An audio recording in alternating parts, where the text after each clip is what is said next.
you. Today we are going to learn about the 8th standard English medium history subject. I will teach you second chapter Europe and India. Your first chapter is the sources of history. हम लोग ने sources of history study किया. Sources of history में मतलब history के हमारे पास क्या क्या सोर्सेज थे, कैसे हम हिस्ट्री का स्टडी करते हैं, हमें कितना मतलब हिस्ट्री को स्टडी करने में हमारे पास जो सोर्सेज होते हैं उससे क्या हेल्प मिलती है. हमने अभी ये प्रीवियस चैप्टर में स्टडी किया, बट इस चैप्टर में आपको क्या है कि Europe and India history, Europe और इंडिया के हिस्ट्री में बताया कि इस ड्यूरिंग दिस पीरियड इस समय क्या हो रहा था कि यहाँ पर वेरियस टाइप्स के क्या थे कि इम्पैक्ट थे, मतलब यूरोप का इम्पैक्ट था, प्रभाव था. और while studying the period modern era, हम लोग क्या स्टडी करेंगे कि मॉडर्न एरा का कैसे स्टार्ट किया गया, मॉडर्न एरा कैसे स्टार्ट हुआ. यूरोप एंड इंडिया के हिस्ट्री में आपको बताया है. We have to study the event happening to Europe during the period. Europe का जो ये पीरियड था उसमें कैसे घटित हुई घटनाएं ये सब बताए गए हैं. फर्स्ट है period of renaissance. Period of renaissance meaning is कि ये जो टाइमिंग था रेनाइंसेंस का टाइमिंग था उसमें बताया in the history of Europe the last phase of a medieval period 13th to 16th century during the period of medieval period. This period reform movement, religious movement, geographical discoveries laid the foundation of the modern era. मतलब इस period में क्या किया गया कि जो हमारे समाज में रिफॉर्मर मूवमेंट था, रिफॉर्मर्स प्रॉब्लम थे, रिलीजियस प्रॉब्लम थे, जोग्राफिकल डिस्कवरीज थे, इन सब में किस तरह से हमने क्या किया, जागरूकता लाया, किस तरह से बदलाव किया. This is a renaissance age. इसी को क्या कहा जाता है, this is known as a renaissance age of renaissance. इसी को एज ऑफ रेनाइंसेंस के नाम से जाना जाता है, जिस समय में जो जोग्राफिकल डिस्कवरीज हुए थे, फिर रिफॉर्मर हुए थे, रिलीजियस हुए थे, इंटेलेक्चुअल हुए थे, डिफरेंट थिंग्स थे इसमें रेनाइंसेंस पीरियड में. During the period this field of art, architecture, philosophy etcetera, ये जो टाइमिंग चल रहा था इसमें आर्ट में, आर्किटेक्चर में, फिलॉसफी में, इन सभी में क्या जो ग्रीक एंड रोमन ट्रेडिशन थे उसमें डेवलप किए गए, उसमें विकसित किया गया. बहुत सारे ओवरऑल बोलकर कि इसे मतलब किस तरह से हमें ओवरऑल सभी फील्ड में हमें क्या करना है, रेनाइंसेंस मतलब कि जागरूकता लाना है, विकास करना है. During the renaissance humanism was given great impetus. और इसका क्या हुआ कि जब रेनाइंसेंस एज में जैसे जैसे हमारे बीच में बदलाव आने लगा वैसे वैसे हमारे ह्यूमैनिटिज्म पर इसका ज़्यादा असर दिखाई दे रहा है. ह्यूमैनिटिज्म मतलब हमारा मानवतावाद जो होता है, मानव के जो गुण होते हैं उस पर, हमारे मानवतावाद पर, ह्यूमैनिटिज्म पर इसका असर दिखा. There was a change in the outlook of each other human being. Instead of a religion man became centre point of all ideology. मतलब जो लोगों की सोच होती है ह्यूमन लाइफ में, जो लोगों की सोच होती है, मैन की जो मतलब देखने के नजर होते हैं उसमें कितना परिवर्तन किया गया, कितना मतलब चेंजिंग आया है इसके बारे में. For example Leonardo da Vinci जो थे, this is a all rounder personality of the period of renaissance. He is recognize. ये जो ऐसे बंदे थे, ऐसे व्यक्ति थे जो ऑल राउंडर थे, इन्हें मतलब हर एक फील्ड का क्या था, नॉलेज था. He was well versed in different branches of science and art. और इन्होंने साइंस, आर्ट और आर्किटेक्चर और स्कल्पचर और सब्जेक्ट में इन्होंने क्या किया था, मास्टरी किया था. इनका जो पेंटिंग था मोनालिसा का पेंटिंग, इसमें इन्होंने ऐसे मोनालिसा के पेंटिंग से ये शो ऑफ किया था कि जैसे ये जो पेंटिंग है इससे ये पता चलता है लियोनार्डो द विंची अभी भी आज हमारे बीच में इमोर्टल है, मीन्स की अभी भी अमर है. उनके पेंटिंग के जरिए आज लोग उन्हें अभी भी ये समझते हैं कि प्रेजेंट है. तो ये अपने मतलब जो रेनेसांस टाइम था उसमें उन्होंने इतना सारा परिवर्तन किया.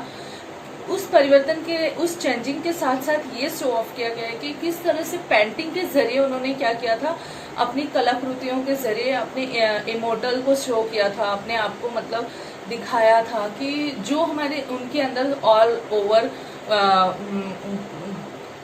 गुण थे। The reform movement spread through out all sector of human life. और धीरे धीरे क्या होने लगा कि ये जो रिफॉर्म मूवमेंट स्टार्ट हुआ था, ये सुधार के जो वो ऑल ओवर सेक्टर में हमें दिखाई देना, ह्यूमन लाइफ के हर एक फील्ड में मतलब इसे हमें देखने को मिलने लगा। Through knowledge science as well as different section in art we can observe discoveries of reform movement. और धीरे धीरे जैसे कि रिलीजियस मूवमेंट होना स्टार्ट हुआ, रिफॉर्म मूवमेंट, तो इसका जो है कि हमारे पूरे ह्यूमन लाइफ पर असर दिखाने लगा। और ये नॉलेज और साइंस के जरिए हमें आर्ट के सेक्शन से लेकर हर एवरी फील्ड में रिफॉर्म मूवमेंट हमें दिखाई देने लगे। This is a renaissance time. यही जो था कि रेनाइंसेस टाइम था। इस रेनाइंसेस टाइम में इतने डिफरेंस क्या किए गए थे, चेंजिंग किए गए थे, परिवर्तन। The art and literature of Renaissance period depict the sentiment and emotion of a human being. Literature was produced by common people. Art और लिटरेचर के जरिए क्या किया जाता है, जो ह्यूमन लाइफ का थिंग्स है, जो उनके इमोशंस है, उनकी फीलिंग्स हैं, उसको क्या किया जाता है, बताया जाता था, दिखाया जाता था, जिससे कि कॉमन पीपल जो होते हैं उन्हें हमारी जो सोसाइटी है, उस सोसाइटी को की जो कंडीशन है उसमें जो चेंजिंग हो रहा है उसे अंडरस्टैंड करने में इजी हो। And during 1450 AD Johns Gutenberg from Germany discover the printing press. जो जॉन्स गुटेनबर्ग थे जर्मनी के, उन्होंने क्या किया 1450 में ये स्टार्ट किया था प्रिंटिंग प्रेस, जिसके जरिए क्या करना था, जो भी पीपल्स हैं उन पीपल्स को क्या करना है कि आइडियोलॉजिकल तरीके से उन्हें अवेयर करना है। उनके जो अवेयर पीपल नहीं है उनके बीच में भी प्रिंटिंग प्रेस के जरिए हम क्या कर सके, अपनी जो भी थिंग्स है उसको स्प्रेड कर सके। Due to this discovery new ideas, concept and knowledge this to all section of society. Society के जितने भी लोग हैं, सोसाइटी के मतलब सभी वर्ग के लोगों के लिए, ऑल सेक्शंस के लिए क्या किया गया कि प्रिंटिंग प्रेस के जरिए अपनी बातों को, अपने व्यू को लोगों तक पहुंचाया गया, जिससे कि क्या हो सके, जो सोसाइटी है उसमें चेंजिंग आ सके। Now second, religious reform movement. What is a religious reform movement? You have to understand religious means कि धार्मिक, जो धर्म के नाम पे बहुत सारे हमारे सोसाइटी में क्या थे, अंधश्रद्धाएं थी, उसे मतलब किस तरह से क्या किया गया, मिटाया गया, उसमें चेंजिंग किया गया। The independent intellectual attack the old religious ideology of Roman Catholic church. The Christian priests were taking advantage of the ignorance of the people and were indulged unnecessary ritual। जो भी मतलब रिफॉर्म सोसाइटी, इन religious reform थे, Roman Catholic लोग, जो Roman Catholic के जो priest होते थे उनकी सोसाइटी में जो मतलब अननेसेसरी रिचुअल्स लोग होते थे, उनसे वो क्या करते हैं, जो मतलब अननेसेसरी मतलब अनावश्यक जो रीति रिवाज होती थी, जो उनके मतलब धर्म के नाम पे क्या किस तरह से उन्हें लूटते थे, उन्हें मूर्ख बनाया जाता था। तो इसके लिए they looted the people in the name of religion. Religion के नाम पे, धर्म के नाम पे क्रिश्चियन जो रोमन कैथलिक प्रीस्ट थे वो अपने सोसाइटी के लोगों को क्या करते थे, लूटते थे। तो ये मूवमेंट इसलिए स्टार्ट किया गया कि जो हमारे सोसाइटी में इस तरह के पाखंड किए जा रहे थे, इस तरह की जो मतलब लूटने का सिस्टम था सोसाइटी को, इसे मतलब सोसाइटी से पूरी तरह से क्या करने के लिए, बंद करने के लिए। सोसाइटी में जब ऑल पीपल क्या होंगे, अवेयर होंगे, तो इस तरह से जो प्रीस्ट हैं या फिर जो लोग हैं, लोगों को मूर्ख बनाने का काम कर रहे हैं, ये नहीं होगा। तो the movement that began against it is known as a religious reform movement, और इसी को एक रिलीजियस रिफॉर्म मूवमेंट कहा जाने लगा। This movement human freedom and rationalism gain more importance. जिस तरह से मतलब ह्यूमन लाइफ का क्या किया जाता था, शोषण किया जाता था उनके साथ, तो ये इससे फ्रीडम उन्हें मिल सके, इनसे आज़ाद हो सके। Now next geographical discoveries. In 1453 AD, the Ottoman Turks conquered Constantinople, which was the capital of Byzantine Empire. The overland trade routes joining Asia and Europe went through out this city. मतलब जो 1453 में Ottoman तुर्क ने क्या किया, जो Byzantine की capital था कॉन्स्टेंटिनोपल, उससे पे क्या कर दिया कि कॉन्करेट कर लिया, जीत लिया।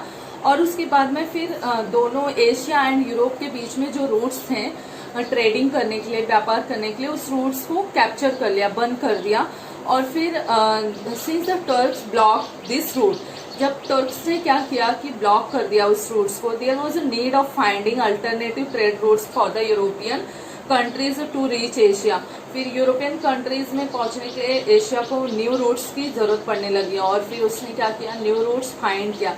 तो this lead to a new phase of a geographical discovery. इसके लिए क्या किया गया, जोग्राफिकल डिस्कवरीज की आवश्यकता फील होने लगी, और उन्होंने क्या किया, अपने एशिया और यूरोप के बीच में जो ये ट्रेड किए जाते, व्यापार किए जाते थे, उसके लिए टर्क्स ने जो रूट्स को रोका था, उसके लिए उन्हें न्यू रूट्स की नेसेसिटी हुई, आवश्यकता हुई, और उन्होंने न्यू रूट्स फाइंड किया। इसीलिए जोग्राफिकल डिस्कवरीज लेड करने पड़े।